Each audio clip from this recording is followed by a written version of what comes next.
از یه سبزی ساده و ارزون دو تا غذای شگفت انگیز دارم. نه گوشت داره، نه پنیر و نه مواد خاص. فقط یه ترکیب ساده است اما طعمش باور نکردنیه. حالا بریم ببینیم قراره چه اتفاقی بیفته با این 4 تا کدو. اول از همه سر و ته کدوها رو میگیرم و از وسط نصفشون میکنم. بعد نواری برششون میزنم و به صورت نگینی خوردشون میکنم تا حسابی یک دست بشن. کدو یه سبزی کم کالریه ولی کلی فیبر داره. یعنی هم سیرت میکنه هم چاقت نمیکنه. پس بهترین گزینه برای وقتاییه که هم گرسنه‌ای و هم نمیخوای اضافه وزن بگیری. حالا کدوها رو با یه کوچولو روغن تفت میدم. اما یادت باشه نمیخوایم بپزن. فقط یه تفت کوچیک، هنوز باید کمی خام بمونن. تا کدوها دارن تفت میخورن یه دونه سیب زمینی بزرگم میاریم، پوستشو میگیریم و اونم نگینی ریز خوردش میکنیم. یه نکته خیلی مهم در مورد سیب زمینی توی این غذا اینه که هم بافت نرم و دلنشینی به این غذا میده، هم باعث میشه که غذا سیر کننده تر باشه. یعنی اگه حس میکنی کدو سبک و رژیمیه، با سیب زمینی میتونی تعادلش رو حفظ کنی. بعد از اینکه سیب زمینی رو هم خورد کردم، کنار کدو میریزم و جدا جدا یه کوچولو سرخش میکنم. توی این فاصله یه دونه پیازم میارم و اونو به صورت نگینی ریز خوردش میکنم. پیاز که باشه همه چی خوشمزه تر میشه و بدون پیاز خیلی از غذاها طعم کامل رو نمیگیرن.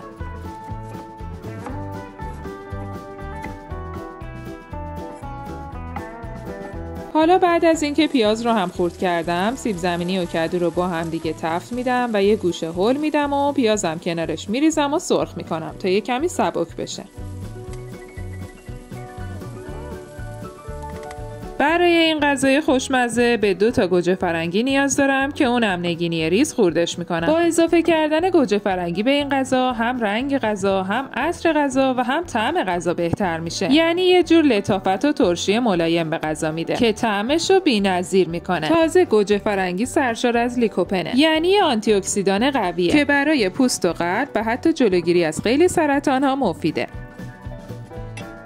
وقتی همه سبزیجات رو تفت دادم و پیاز هم سبک شد، یک قاشق غذاخوری رو به گوجه فرنگی رو اضافه میکنم و کمی تفتش میدم تا رنگ باز کنه و حالا وقت ترکیب کردنشه. حالا میریم سراغ ادویه هاش. 1 قاشق چایخوری نمک، 1 قاشق چایخوری فلفل سیاه و 1 قاشق چایخوری زردچوبه رو اضافه میکنم و خوب هم میزنم تا با بقیه مواد خوب ترکیب بشن.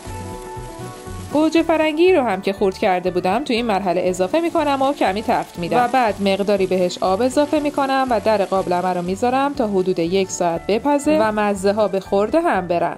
اگه تا اینجای ویدیو برات جالب بوده یه لطف کوچیک به من بکن و کانال رو سابسکرایب کن، چون کلی غذای ساده و خوشمزه مثل اینا برات دارم که هم کم هزینه‌ن و هم مقوی. همونطور که میبینید بعد از 1 ساعت غذامون خوب جا افتاده و آبش کشیده شده. این غذا با کدو سبز همونطوری که دیدید خیلی راحته. هم میتونید با برنج و هم با نون سروش کنید. یه انتخاب آسون و خوشمزه برای زمانی که وقت نداری یا هوس یه غذای گیاهی کردی. پس زود دست به کار شو. حالا بریم سراغ غذای دوم. حالا میخوام با 3 تا کدو سبز ساده یه چیزی درست کنم که وقتی سر سفره میذاری همه بپرسن اینو با چی درست کردی، چون بدون گوشته ولی خیلی خوشمزه است. وقتی سر و ته کدوها رو جدا کردم با قسمت درشت رنده همه کدوها رو رنده میکنم. پس تا آخر این بخش با من بمون، چون حتی اونایی که عاشق گوشتن با دیدن و درست کردن این غذا عاشق کدو میشن.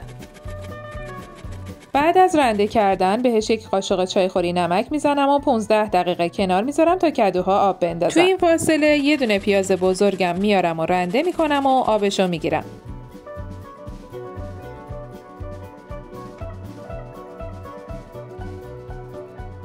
بعد از 15 دقیقه کدوها حسابی آب انداختن. با دست فشار میدم که حسابی آبشون گرفته بشه و بعد اونا رو توی کاسه میریزم.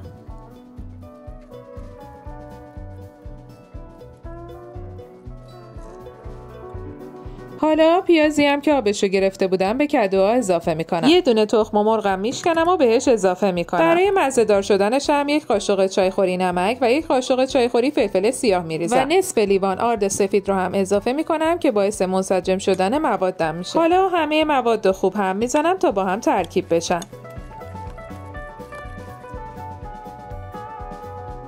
وقتشه که کتلتامو بندازم توی روغن داغ و پشت و روشونو خوب سرخ میکنم تا طلایی و ترد بشن. فقط حواستون باشه که حرارت زیاد نباشه. حرارت رو کم بکنید تا به آرومی هم سرخ بشن و بپزن. باورتون نمیشه که چقدر خوشمزه است. کنارش هم یه سس ساده از ماست و سیر و خیار و نعنا درست کنید که هم خنکه هم کنارش خیلی خوشمزه میشه. خب حالا نوبت شماست که بگید کدوم غذا بیشتر وسوسه‌تون کرد. خوراک لعابدار کدومون یا این کتلت‌های ترد و خوشمزه با سس خنک. نظرتون رو حتما توی کامنت ها برام بنویسید. و اگه دلتون میخواد با سبزیجات ساده کلی غذای متفاوت یاد بگیرید، حتما کانال آشپزی هشیمشی رو سابسکرایب کنید. این یه شروع خوشمزه با کدو بود. ولی منتظر بمونید چون کلی ایده خوشمزه دیگه توی راهه.